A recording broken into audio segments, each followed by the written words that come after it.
Hello दोस्तों, कैसे हैं आप सब? I am Shubham Mahajan and welcome back to Mindwin. दोस्तों, आज का जो आपका टॉपिक आता है, देखिए अभी हमने फ़िलहाल जो है क्या किया है, मॉडर्न हिस्ट्री का हमने एडवेंट ऑफ यूरोपियंस ही अभी ख़त्म किया है। तो एक और चीज़ मैं बता दूं, देखिए जो हमारा सही जो फ्रीडम स्ट्रगल है ना, वो शुरू होता है रिवॉल्ट ऑफ 1857 से। ठीक है, वो कहाँ से शुरू होता है? रिवॉल्ट ऑफ 1857 से शुरू होता है। उसके पीछे जो आपने दो चार टॉपिक करने हैं ना, उसमें सबसे पहला हमारा एडवेंट ऑफ यूरोपियंस ही आता है। पर जो रिवॉल्ट ऑफ 1857 और जो हमारा एडवेंट ऑफ यूरोपियंस है, उसके बीच में एक जो है हमारा मोस्ट इम्पॉर्टेंट टॉपिक आता है। ठीक है, ये मोस्ट इम्पॉर्टेंट टॉपिक है हमारा, और इस टॉपिक का क्या नाम है? ये आता है ब्रिटिश कॉन्क्वेस्ट ऑफ बंगाल। इसमें हमने दो चीज़ें करनी है, एक हमने करना है बैटल ऑफ प्लासी। ठीक है, एक हमने क्या करना है, बैटल ऑफ प्लासी करना है, और दूसरा हमने क्या करना है, बैटल ऑफ बक्सर करना। ठीक है, बैटल ऑफ प्लासी और बैटल ऑफ बक्सर करना है। और ये दो जो है बैटल्स के बाद क्या होता है, ब्रिटिशर्स हमारे इंडिया में क्या जीत जाते हैं, बंगाल जीत जाते हैं। अब ये टॉपिक हमारे लिए इसलिए ज़रूरी है। ठीक है, क्यों ज़रूरी है? पहली तो चीज़ आपने याद रखनी है यहाँ पर। ठीक है, ये जो बंगाल है ना, Bengal is the first state या फर्स्ट प्रोविंस। ठीक है, Bengal is the first province won by Britishers in India. ठीक है, बंगाल हमारे इंडिया में जो है ब्रिटिशर्स के द्वारा सबसे पहली जीती हुई क्या है, स्टेट है। ठीक है, और एक और चीज़ याद रखना इसके बारे में, एक और जो हमने बैटल ऑफ प्लासी के बारे में याद रखना है, वो क्या आएगा, इट इज़ ऑल्सो द, ठीक है, it is also the first battle. ठीक है, it is also the first battle by an by an Indian king. ठीक है, by an Indian king against Britishers.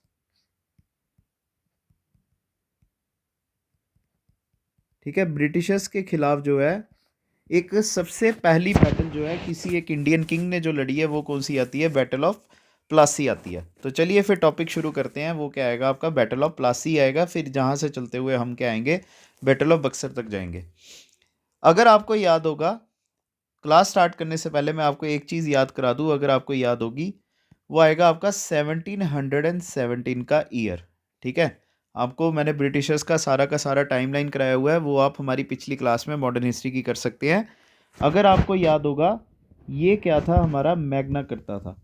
ठीक है, ये ईयर क्या था हमारे लिए, ब्रिटिशर्स के लिए क्या था इंडिया में, ये था मैग्ना करता। ठीक है, एक्चुअली क्या होता है, 1717 में क्या होता है, फारूक शियार ब्रिटिशर्स को परमिशन देते हैं, रॉयल फरमान देते हैं कि आप जो है क्या कर सकते हैं, बंगाल में ट्रेड कर सकते हैं, और यहाँ से इनका जो है बंगाल में ट्रेड होता है शुरू। ठीक है, चलिए आगे चलते हैं। देखिए अब हमें ये करना है कि यार फारूक शियार से ऐसी क्या गलती होगी कि यार पूरी इतिहास में उनका जो है नाम एक तरह का, मतलब लोग क्या करते हैं, एक तरह का उनको मतलब अब्यूज़ करते हैं, जो भी है, मतलब एक तरह का उनको हमेशा कोसते ही है कि आपकी वजह से ये सब हुआ है। देखिए क्या होता है एक्चुअली ना, जो फारूक शियार था, फारूक शियार ने परमिशन दी थी कि आप क्या कीजिए, बंगाल में कीजिए काम। ठीक है, तो उन्होंने बोला था कि आप मतलब एक्स वाई जेड करके जितना मर्जी आप काम कीजिए, पर टैक्स तो आपने देना ना। ब्रिटिशर्स क्या कर रहे थे, उस फरमान का कर रहे थे मिसयूज़। ठीक है, पहले तो वो क्या कर रहे थे, ब्रिटिशर्स सॉरी बंगाल के जो गवर्नमेंट थी उनको किसी तरह का टैक्स नहीं दे रहे थे, क्योंकि उनको एक तरह का, जैसे देखो दिल्ली हमारे अभी जम्मू कश्मीर में कोई जो है कंपनी आगे बैठी हुई है, उन्होंने बोला कि यार यहाँ पे हमें ऑर्डर जो है किसके हैं, सेंटर के हैं। ठीक है, तभी हम जो है ये काम कर रहे हैं। तो वो स्टेट गवर्नमेंट को किसी तरह का टैक्स नहीं दे रहे, स्टेट गवर्नमेंट की सुन रही है। तो यही चीज़ वहाँ पर हो रही थी, ये ना स्टेट गवर्नमेंट को उस समय बंगाल की गवर्नमेंट को किसी तरह का टैक्स नहीं दे रहे थे। ठीक है, अब यहाँ पर आता है एक और सिस्टम आता है, वो आता है अली वर्दी खान। एक्चुअली एक चीज़ मैं आपको बता दूं, यहाँ पर लिखा नहीं हुआ है, अली वर्दी खान के बारे में मैं आपको बता दूं। अली वर्दी खान, ठीक है, अली वर्दी खान जो है declared himself as himself as independent independent king of Bengal, या नवाब आएगा यहाँ पर, नवाब ऑफ बंगाल। ठीक है, ड्यूरिंग मोहम्मद शाह रंगीला रेन, मोहम्मद शाह रंगीला रेन। अब मैं आपको एक चीज़ बता दूं, एक्चुअली क्या होता है, जो मोहम्मद शाह रंगीला था ना, ये फारूक शियार के बाद आता है बंगाल का नवाब। सॉरी, बंगाल का नहीं, ये पूरे क्या कहते हैं उसका, ये जो आपका मुग़लों का, ठीक है, मुग़लों का जो नवाब था ना उस समय, या मुग़ल रूलर जो आया था हमारे इंडिया में, वो था मोहम्मद शाह रंगीला। अली वर्दी खान क्या थे, ये थे गवर्नर। ठीक है, क्या थे ये, गवर्नर थे। किसके, बंगाल के। कौन से टाइम पीरियड पे, इनके फारूक शियार या आगे जो भी इनके आगे नस्लें आई उनके टाइम पीरियड पे ये बंगाल के नवाब थे। क्या थे, सॉरी गवर्नर थे, गलती होगी मेरे से ये। अली वर्दी खान क्या थे, ये थे गवर्नर मुग़लों के, कहाँ पर, बंगाल में। एक्चुअली चक्कर क्या था, जैसे देखो आज के टाइम पे तो ऐसे गवर्नमेंट्स होती है, पहले क्या था, जैसे पूरी इंडिया में अकबर का जैसे रूल था, तो अकबर के अंडर जैसे जम्मू कश्मीर था, तो क्या जम्मू कश्मीर में उन्होंने किसी को रखा नहीं हुआ था। जम्मू को चलाने के लिए उन्होंने अलग गवर्नर गवर्नर रखा हुआ था जम्मू के लिए, और कश्मीर को चलाने के लिए अलग गवर्नर जो है रखा हुआ था कश्मीर के लिए। उसी तरह अली वर्दी खान जो है मुग़लों ने रखे हुए थे बंगाल की एडमिनिस्ट्रेशन को देखने के लिए। अब एक्चुअली चक्कर क्या होता है, अली वर्दी खान क्या करते हैं, जैसा मैंने यहाँ पे लिखा हुआ है, न मोहम्मद शाह रंगीला, देखिए इनका नाम जो है पूरा, मतलब इनका जो काम है पूरे इनके नाम के ऊपर ही है, रंगीला ही थे एक तरह के ये। तो इनके टाइम पीरियड पे अली वर्दी खान क्या होते हैं, एक ओपन चैलेंज करते हैं कि मैं भाई बंगाल को पूरी तरह से इंडिपेंडेंट डिक्लेयर कर रहा हूँ, मैं आपसे मुग़लों का नौकर नहीं हूँ, मैं उनकी किसी तरह की नौकरी नहीं कर रहा हूँ। अगर आप में हिम्मत है तो आप बंगाल मेरे से आप छीन लीजिए, या तो लड़के मेरे को मार दीजिए बंगाल को पूरी तरह से अपने अंडर करने के लिए, या तो जो मैं इंडिपेंडेंस इसकी बरकरार रखे हूँ तो वो मेरे को कंटिन्यू रखिए। ठीक है, तो अली वर्दी खान हो जाता नवाब, और मोहम्मद शाह रंगीला ने किसी तरह का कोई ऐसा मतलब रिएक्शन ही नहीं दिया। उसने बोला कोई बात नहीं, जाती है जाने दो स्टेट, मैं तो अपनी याशी मार ही रहा हूँ ना। अब इतनी देर में क्या होता है, अली वर्दी खान ना ईस्ट इंडिया कंपनी को कहता है कि यार देखो, जो आप ये कर रहे हो ना, क्या कहते हैं, जो आप ये फरमान जो है फारूक शियार वाला जो फरमान, आप इसका जो मिसयूज़ कर रहे हो ना, पहले तो मैं आपको बता दूं, अब से यहाँ पे मुग़लों का रूल नहीं है। ठीक है, अब से यहाँ पे मुग़लों का रूल नहीं है। और दूसरी बात क्या है, यहाँ पर अब जो है रूल किसका है, मेरा है, और आपने मेरे को करना है टैक्स देना है। ठीक है, अब अली वर्दी खान क्या कर, सॉरी, जो ईस्ट इंडिया कंपनी है ना, वो इसकी बात नहीं सुनते हैं। ठीक है, वो इसकी बात नहीं सुनते हैं, और वो इसके मतलब ऑर्डर्स को हमेशा क्या करते हैं, डिफाई करते हैं। अब एक और चीज़, इतनी देर में क्या होता है, यहाँ पर रॉबर्ट क्लाइव, देखिए ईस्ट इंडिया कंपनी को पता चल गया था आज नहीं तो कल ये नवाब के साथ हमारी कभी ना कभी कोई ना कोई लड़ाई होगी। रॉबर्ट क्लाइव क्या करते हैं, ये मानिक चंद क्या थे, एक पावरफुल मर्चेंट थे, कहाँ के, बंगाल के। पावरफुल मर्चेंट आप कह सकते हैं, या दुकानदार कह सकते हैं, बिजनेसमैन कह सकते हैं, कुछ भी आप कह सकते हैं। इतनी देर में क्या होता है, रॉबर्ट क्लाइव मानिक चंद को क्या करते हैं, कर लेते हैं अपने अंडर। ठीक है, और उस समय क्या कॉन्स्पिरेसी हुई थी इनकी मीटिंग में कि हम क्या करेंगे, आहिस्ता आहिस्ता ना कैलकटा को ब्रिटिशर्स के अंडर लाएंगे। और ये ट्रीटी कब साइन हुई थी, 9 फरवरी 1757 को, और इसको कहा जाता है ट्रीटी ऑफ अलीनगर। ठीक है, ये नाम आपके लिए ज़रूरी है, अभी क्यों है वो मैं आगे बताऊंगा। अब देखिए एक और चीज़, इतनी देर में क्या होता है, अली वर्दी खान की हो जाती है डेथ, और उनके ग्रैंडसन, ठीक है, उनके ग्रैंडसन जिनका नाम था नवाब सिराजुद्दौला, ये बनते हैं नए नवाब बंगाल के। ठीक है, ये क्या होता है, नए नवाब बनते हैं बंगाल के, और ये आपके लिए नाम बड़ा ही ज़्यादा ज़रूरी है, क्योंकि जैसा मैंने आपको बताया बैटल ऑफ प्लासी क्या है, पहली बैटल है एक इंडियन किंग के द्वारा ब्रिटिशर्स के खिलाफ लड़ी गई। और अगर आपसे पूछा जाए कौन सा वो पहला नवाब है जिसने ब्रिटिशर्स के खिलाफ लड़ाई लड़ी थी, वो आते हैं सिराजुद्दौला। ठीक है, सिराजुद्दौला जो नवाब बनते हैं ना, वो भी देखते हैं कि यार मेरे जो ग्रैंडफादर थे, वैसे एक चीज़ बता दूँ, ये उनके नाना थे। ठीक है, तो इन्होंने बोला कि यार जो मेरे ग्रैंडफादर थे, इन्होंने हमेशा आपको मना किया है कि आपने मेरे को टैक्स देना है, और आप ये जो काम कर रहे हो ये आपको बिना मेरी परमिशन के काम नहीं करना है। ठीक है, तो ब्रिटिशर्स ने इनको भी सोचा कि यार ये भी, एक्चुअली एक और चीज़ बता दूँ, सिराजुद्दौला की एज क्या थी, खाली थी 16 साल। तो ब्रिटिशर्स ने सोचा यार ये बच्चा है, क्या ही कर लेगा। ठीक है, अब सिराजुद्दौला का जो पेशेंस था, एक और चीज़ आपको पता ही है ना, जब हम टीनेज में होते हैं तब हम अपने पेरेंट्स क्या, किसी की भी बात हम सुन के राज़ी नहीं होते हैं, 2 मिनट में हम लड़ने को तैयार हो जाते हैं, कोई भी अगर हमें कोई टॉन्ट मारे तो। 20 जून 1756 को क्या होता है, सिराजुद्दौला अपनी फ़ौज के साथ फोर्ट विलियम में जाता है। ठीक है, और उसको जीत लेता है। एक्चुअली चक्कर क्या होता है, सिराजुद्दौला ने एक तो ब्रिटिशर्स को बोला था कि आपने मेरे को टैक्स देना, दूसरा ना उस समय ब्रिटिशर्स क्या कर रहे थे, कैलकाटा में फोर्ट विलियम्स जो था ना उसकी फोर्टिफिकेशन कर रहे थे। तो सिराजुद्दौला को ये लग गया था कि ब्रिटिशर्स क्या कर रहे हैं, एट द एंड हमारे साथ कभी ना कभी लड़ेंगे ये, और इन्होंने तभी अपने जो है फैक्ट्रीज को किले में तब्दील कर दिया, क्योंकि अगर हम किलों के ऊपर अटैक करेंगे हम उनको जीत नहीं पाएंगे। ठीक है, तो फाइनली इनकी जो है पेशेंस लॉस्ट हो जाती है, और फिर फोर्ट विलियम्स के ऊपर 20 जून 1756 को क्या होता है, जो सिराजुद्दौला अपनी जो है क्या कहते हैं आर्मी के साथ जाते हैं और अटैक कर देते हैं। इस इवेंट को क्या कहा जाता है, ब्लैक होल ट्रेजेडी कहा जाता है ब्रिटिश हिस्टोरियंस के द्वारा। एक्चुअली क्या होता है, वहाँ पर अराउंड 153 क्या थे, ब्रिटिशर्स थे। ठीक है, क्या थे वहाँ पे, 153 ब्रिटिशर्स थे, और ऐसा कहा जाता है खाली 23 लोग जो है क्या बचे थे, मतलब जिंदा बचे थे। ऐसा कहा जाता है कि सिराजुद्दौला ने जब ये 153 मतलब जब फोर्ट विलियम्स जीत लिया था ना, तब उसने क्या किया था, इस अपनी जो वहाँ की जेल थी, छोटा सा कमरा था, और देखिए महीना कौन सा है, जून का महीना, कितना गर्मी वाले दिन होते हैं ना, तब उस समय पंखे होते थे ना कुछ होते थे। तो उसने क्या किया, सबको ना उससे एक छोटे से कैद खाने में रख दिया, और ऐसा कहा जाता है 153 में से 23 आप माइनस कर लीजिए, अराउंड 130 आप लगा लो लोग, 23% जो है क्या हुए थे, सॉरी 130% जो है क्या हुए थे उस समय सफोकेशन की वजह से मर गए। तब जब ये न्यूज़ ईस्ट इंडिया कंपनी ने ब्रिटेन में भेजी, ठीक है, या इनके हेडक्वार्टर्स में जब पता चली, तब ईस्ट इंडिया कंपनी को लगा कि अब हमने क्या करना है, अपने ये जो भाई बंधु मेरे मरे हैं इनकी मौत का क्या करना है, बदला लेना है। ठीक है, यहाँ तक समझ आ गई।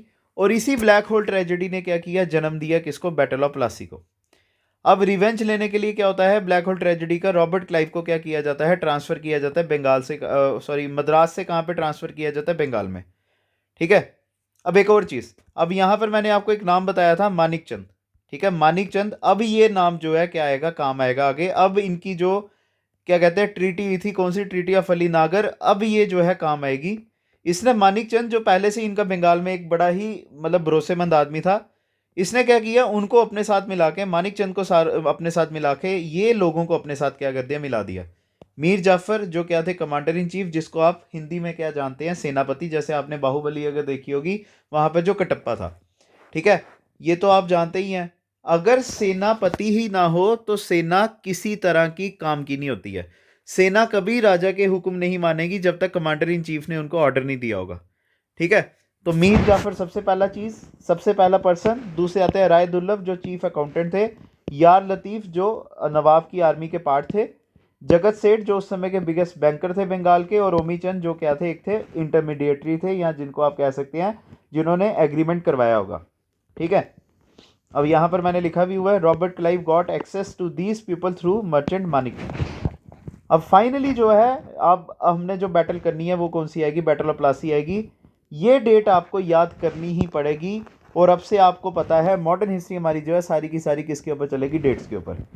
बैटल ऑफ प्लासी कब लड़ी जाती है, 23 जून। ठीक है, 23 जून 1757। अब एक और, अब आपको पता है यहाँ पर क्या था, इसने सारे लोगों को क्या कर दिया था, अपने साथ मिला दिया था, जिसमें सबसे ज़रूरी पर्सन होता मीर जाफर जो क्या था, कमांडर इन चीफ। अब क्या होता है, ये बैटल क्या थी, प्री प्लान थी, और फाइनली मीर जाफर ने क्या किया, सिराजुद्दौला को क्या कर दिया, बिट्रे कर दिया। ऐसा कहा जाता है अराउंड उस समय जो रेशो थी ना, वो थी 80,000 की, 80 के वर्सेस 30 के। 80,000 सेना किसकी थी, सिराजुद्दौला की थी, और 30,000 किसकी सेना थी, वो थी ब्रिटिशर्स की।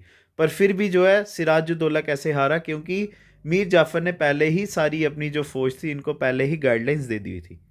ठीक है, अब यहाँ से क्या लिखा हुआ है, Mir Madan Mohan Lal and some French soldier were fighting to the nawab side, however he was killed in the battle. ठीक है, ये सब मर गए। मीर जाफर ने ऐसा एक्सपेक्टेड क्या किया, नवाब को बिट्रे किया। वहां से सिराजुद्दौला क्या होता है, मुर्शिदाबाद की तरफ भाग जाता है, where he was killed by Mohammad Beg who was hired by Mir Miran. आपको मैं एक चीज़ बताऊं, 2022 का, ठीक है, 2022 का जो है एसएससी सीजीएल का एग्ज़ाम हुआ था। ठीक है, एसएससी सीजीएल का एग्ज़ाम हुआ था, वहाँ पर जो है क्वेश्चन पूछा गया था, हु किल्ड क्या कहते हैं सिराजुद्दौला। ठीक है, वहाँ पर मीर मिरान ऑप्शन था। ठीक है, क्या था, मीर मिरान ऑप्शन था। पर आपको एक और चीज़ बताऊं, उसी साल क्या हुआ था, ये एक्चुअली जो एग्ज़ाम का क्वेश्चन है ना, ये मेरे ख्याल से फर्स्ट डे का था, और ये जो आपका अब जो मैं आपको बताने लगा हूँ ये अराउंड 4th डे था, ठीक है, 4th डे था। अब मेरे को डेट नहीं पता इसकी जो एग्जैक्ट है। और वहाँ की जो सेकंड शिफ्ट थी ना, वहाँ पर सेम क्वेश्चन पूछा गया था, पर वहाँ पर ना मीर मिरान ऑप्शन नहीं था, वहाँ पर क्या था, मोहम्मद बेग ऑप्शन था। एक्चुअली क्या हुआ था, मोहम्मद बेग एक तरह का क्या था, कॉन्ट्रैक्ट किलर आप जिसको कह सकते हैं। और इसको किसने हायर किया था, he was hired by Mir Miran. ठीक है, किसके द्वारा हायर किया गया था, he was hired by Mir Miran. और अगर आपसे पूछा जाए who was Mir Miran, he was, ठीक है, he was son of Mir Jafar. ठीक है, क्या था ये मीर जाफर का क्या था, बेटा था। ये आपने क्या करना है, इसके बारे में याद रखना है। तो चलिए आगे। जैसा आपको पता है मीर जाफर ने क्या किया था, एग्रीमेंट किया था। अब एग्रीमेंट में कुछ ना कुछ तो ब्रिटिशर्स ने लालच दिया होगा ना। तो ब्रिटिशर्स ने ये लालच दिया था कि तेरे को हम क्या करेंगे, सिराजुद्दौला के बाद बनाएंगे नवाब। मीर जाफर को जैसे प्रॉमिस किया गया था, इसको जो है बंगाल की गद्दी पे बिठाया गया। और ये क्या था, एक था पपेट किंग। ठीक है, पपेट किंग हो गया एक तरह की हाथों की, जिसको कठपुतली कहा जाता है। जैसा आप मर्जी इशारा करो उसने वैसे ही क्या करना, काम करना है। और इसको हमारे इंडियन हिस्टोरियंस ने एक और नाम दिया गया है, और वो क्या नाम आता है, जैकल ऑफ क्लाइव। ठीक है, क्या था, जैकल ऑफ क्लाइव आता है। अब देखिए एक और चीज़, जब मीर जाफर राजा बनता है तो वो क्या करता है, ब्रिटिशर्स को गिफ्ट में क्या करता है, ज़मींदारी देता है, किसकी, 24 परांगना। ठीक है, 24 परांगना के बारे में मैं एक चीज़ बता दूं, ये आज के टाइम पे भी हमारे बंगाल में आता है। और ये उस समय क्या थी, रिचेस्ट, ठीक है, it was the richest tehsil. ठीक है, it was the richest tehsil of Bengal that time. Richest इसलिए क्योंकि यहाँ का एरिया जो है पूरा 100% फर्टाइल था। और यहाँ पर सब कुछ जो है उगाया जाता था ब्रिटिशर्स के द्वारा। यहाँ हमारे इंडियन जो फार्मर्स वगैरह थे वहाँ पे सब कुछ उगाया जाता था। ठीक है, क्योंकि डायरेक्टली जो है गंगा का पानी यहाँ पर जो है क्या होता था, ड्रेन करता था इस लैंड को। अब जो 24 परांगना जो लैंड था ना, इसकी सारी की सारी जो ज़मींदारी के राइट्स जो हैं किसको मिल जाते हैं, ईस्ट इंडिया कंपनी के। ठीक है, और एक और चीज़, इसने 2,35,000 रुपये उस समय जो है पर्सनल प्रेजेंट के रूप में किसको दिया था, रॉबर्ट क्लाइव को। देखिए, ये 2,35,000 ना आज के टाइम पे आप लगा लो ट्रिलियंस, ट्रिलियंस नहीं तो बिलियंस तो आपके लिए क्या करता है, मैटर करता है ना। उस समय जब 100 रुपये के ऊपर हमारा जो है सारा का सारा वेल्थ बन जाता था पूरी उम्र के लिए। ठीक है, जब 100 रुपये के ऊपर हम पूरा का पूरा अपनी उम्रों, अपनी जो है पुश्तों के लिए क्या कर सकते थे, हम प्रॉपर्टीज छोड़ सकते थे। तब 2,35,000 रुपया सोच लीजिए कितना ज़्यादा हुआ, किसी कई कंट्रीज़ की जीडीपी से ज़्यादा ये पैसा हुआ। ठीक है, अब आगे चलते हैं। फाइनली क्या होता है, 18 अगस्त 1757 को कैलकटा जो है किसके अंडर आ जाता है, ये आ जाता है ब्रिटिशर्स के अंडर, या ब्रिटिशर्स, या आप कह सकते हैं कौन किसके अंडर आता है, ये आता है ईस्ट इंडिया कंपनी के अंडर।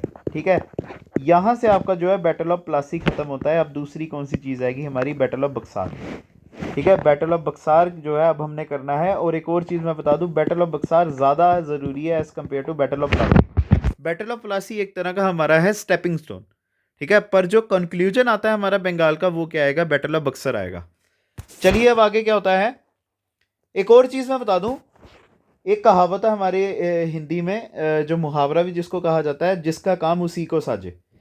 जो पर्सन जिसके लिए बना होता है, जिस काम के लिए वो है, वो अगर वो वही काम करे तो वो ज़्यादा अच्छा रहता है। जैसे मैं आपको जीएस पढ़ा रहा हूँ, अगर मैं उसकी जगह मैथ्स पढ़ाना शुरू कर दूँ तो कहीं ना कहीं जो है ब्लंडर ज़रूर होगा।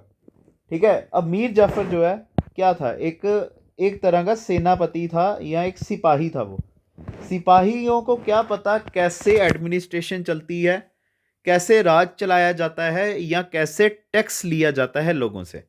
अब एक और चीज़, मीर जाफर के बारे में पूरी दुनिया को पता था कि ये क्या है, ब्रिटिशर्स का स्लेव है। और ब्रिटिशर्स तो मानते भी थे ना, ब्रिटिशर्स तो कहते थे कि ये क्या है, हमारा स्लेव है। तो मीर जाफर जो है क्या हो गया, मीर जाफर एक्सपेक्ट कर रहा था कि ब्रिटिशर्स इससे क्या करेंगे, इसको क्या करेंगे, टैक्स देंगे। ठीक है, पर ब्रिटिशर्स ने इसको किसी तरह का टैक्स नहीं दिया। अब आहिस्ता आहिस्ता उन्होंने क्या किया, सारा का सारा जो बंगाल का बिजनेस था वो भी क्या कर लिया, अपने अंडर कर लिया। अब इसकी वजह से जो मीर जाफर था, इसकी ट्रेजरीज जो है ये होने लगी खाली, जिसको क्या कहा जाता है, आप कह सकते हैं वो शाही खजाना जैसे कहते हैं, ये होगी खाली। ठीक है, अब क्या हो गया, मीर जाफर ने ईस्ट इंडिया कंपनी को बोला कि यार मेरे को थोड़ा सा टैक्स वगैरह तो दो, मैंने भी तो अपनी स्टेट चलानी है ना, मैंने अपना घर चलाना है। तो इन्होंने क्या किया, मीर जाफर को क्या किया, गद्दी से हटा दिया। ठीक है, और इन्होंने क्या किया, मीर कासिम को फिर बनाया नया नवाब, किसका, बंगाल का। कब, अक्टूबर 1760 में। ठीक है, ये चीज़ आपने याद रखनी है। अब मीर कासिम क्या था? मीर कासिम था सन इन लॉ। ठीक है, क्या था मीर कासिम? ये था सन इन लॉ किसका? उसका, मीर जाफर का। अब जैसे ही वो भी राजा बनता है, क्या पता वो, उसका भी हमें कुछ नहीं पता, क्या पता वो सिपाही था, क्या पता वो किसी का अर्दली था, क्या पता छोटा सा कोई नौकर था, पर्सनल अटेंडेंट था, हमें कुछ नहीं पता। पर इतना पता है कि उसका कोई भी रॉयल लाइनेज से कोई रिलेशन नहीं था। जैसे ही वो राजा बनता है, वो क्या करता है, बंगाल की कैपिटल जो है शिफ्ट करता है, कहाँ से? मुर्शिदाबाद से। ठीक है, कहाँ से शिफ्ट करता है? मुर्शिदाबाद से मोंगियार में। ठीक है। और एक और चीज़, इसने भी ईस्ट इंडिया कंपनी को कंट्रोल करने की कोशिश की, पर ये भी जो है फेल हो गया। और ब्रिटिशर्स ने एस रिटर्न क्या किया, इसको भी वहाँ से नवाबशिप से हटा दिया। ठीक है। अब मीर कासिम को अपनी जान का खतरा था, तो ये फिर वहाँ से बंगाल को छोड़ के कहाँ पे जाता है? अवध। अवध आप कह सकते हैं कहाँ पे आ गया? यूपी। ठीक है, यूपी आप कह सकते हैं, या उस समय जिसको क्या कहा जाता था? यूनाइटेड प्रोविंसेस, या अवध उसको कहा जाता था उस समय, या इलाहाबाद भी आप कह सकते हैं। ठीक है। और उस समय अवध के जो नवाब थे, उनका क्या नाम था? वो था नवाब सुजाउद्दौला। ये नाम आपने याद रखना है। ठीक है, किन के पास जाता है ये? नवाब सुजाउद्दौला के पास जाता है। और नवाब सुजाउद्दौला के पास जब ये जाता है, नवाब सुजाउद्दौला, देखो उस समय अवध था छोटा सा। ठीक है, अवध था छोटा सा, और बाकी जो स्टेट्स थी वो थी बड़ी सी। ठीक है, और बंगाल तो इतना ज़्यादा बड़ा था उस समय। तो ये क्या होता है, उस समय जाता है उनके पास।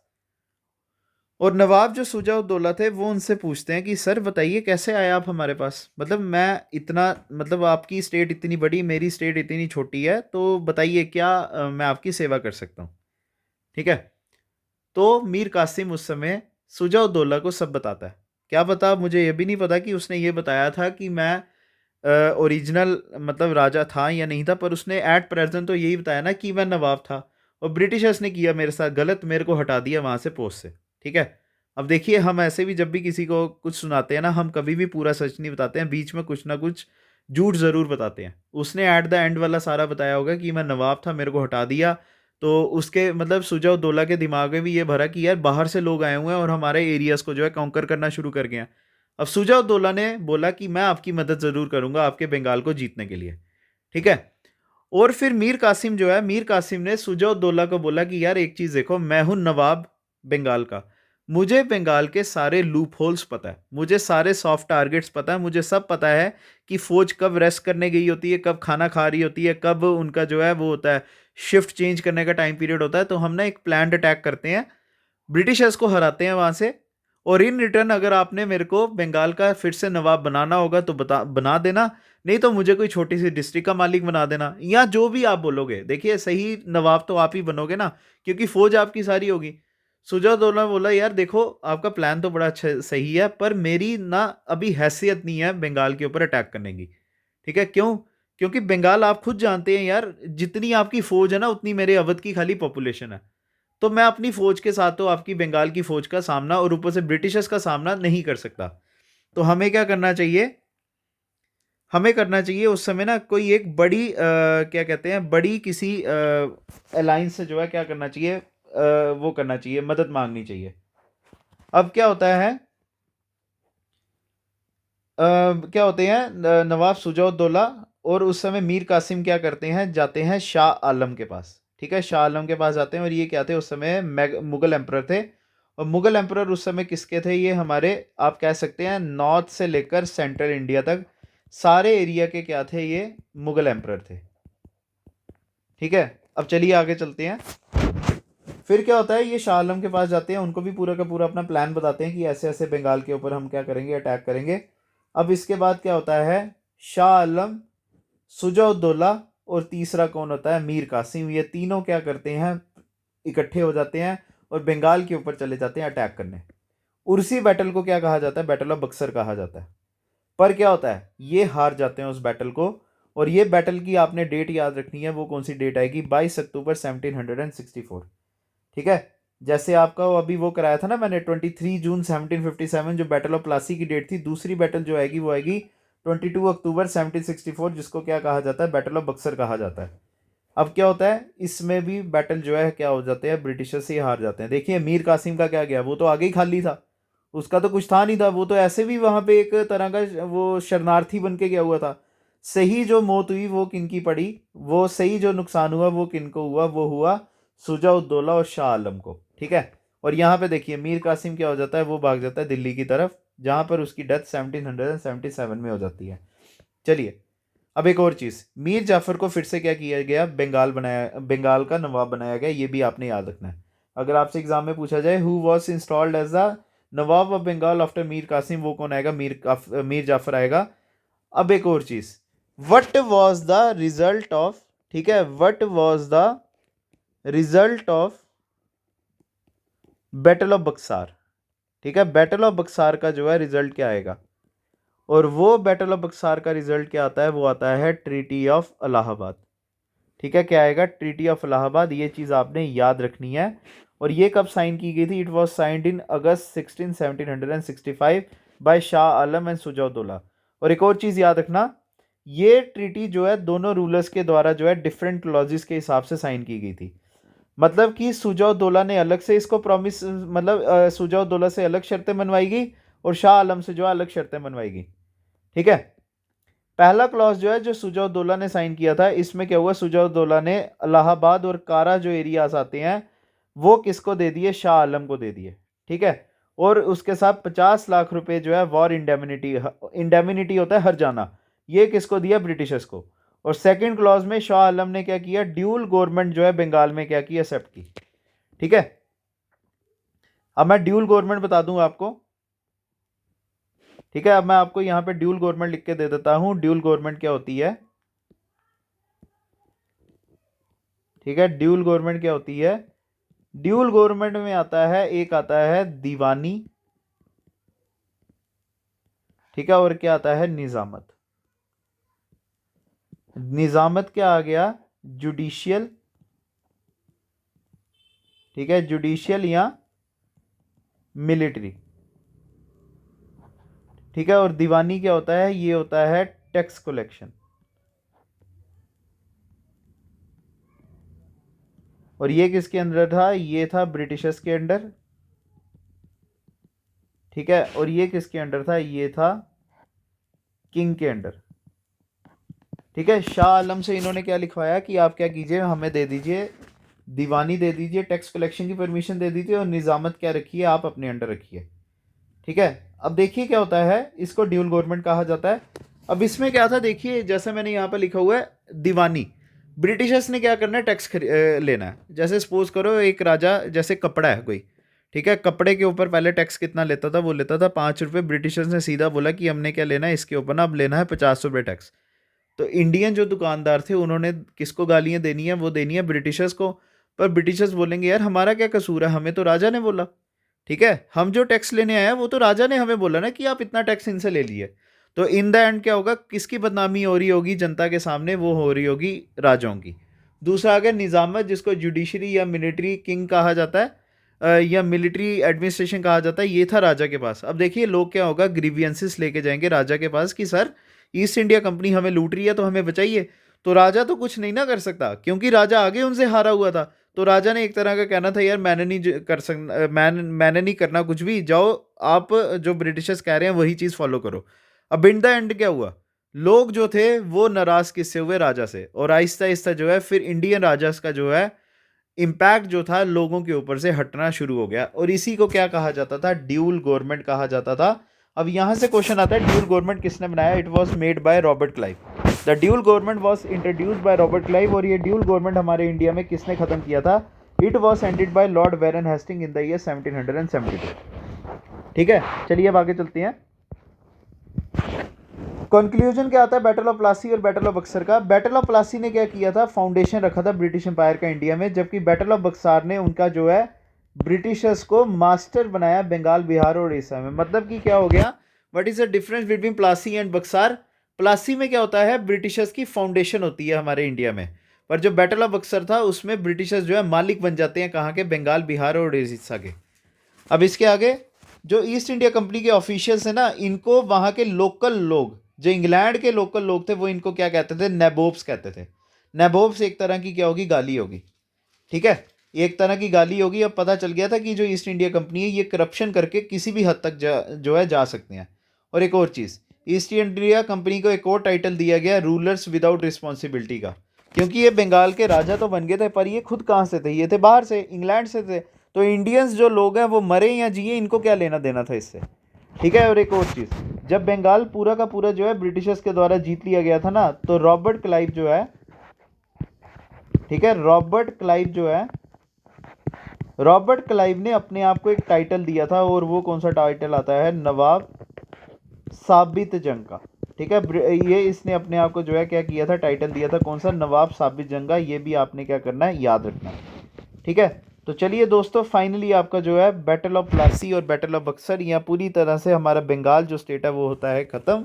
अगर आपको हमारी वीडियो पसंद आई होगी तो वीडियो को लाइक ज़रूर कीजिएगा। कमेंट सेक्शन में बताना कि क्या ये बेनिफिशियल थी या नहीं थी, या अगर आपको एडिशनल कोई और वीडियो चाहिए तो कौन से टॉपिक के ऊपर चाहिए। अगर आपने हमारे चैनल को सब्सक्राइब नहीं किया हुआ तो सब्सक्राइब ज़रूर कर लीजिएगा, और अपने दोस्तों के साथ हमारे चैनल को शेयर ज़रूर कीजिएगा, ठीक है। और जो आपका जो नेक्स्ट टॉपिक होने वाला है वो कौन सा होगा, रिवॉल्ट ऑफ 1857, ठीक है। तो चलिए फिर दोस्तों, कल मिलते हैं आपसे।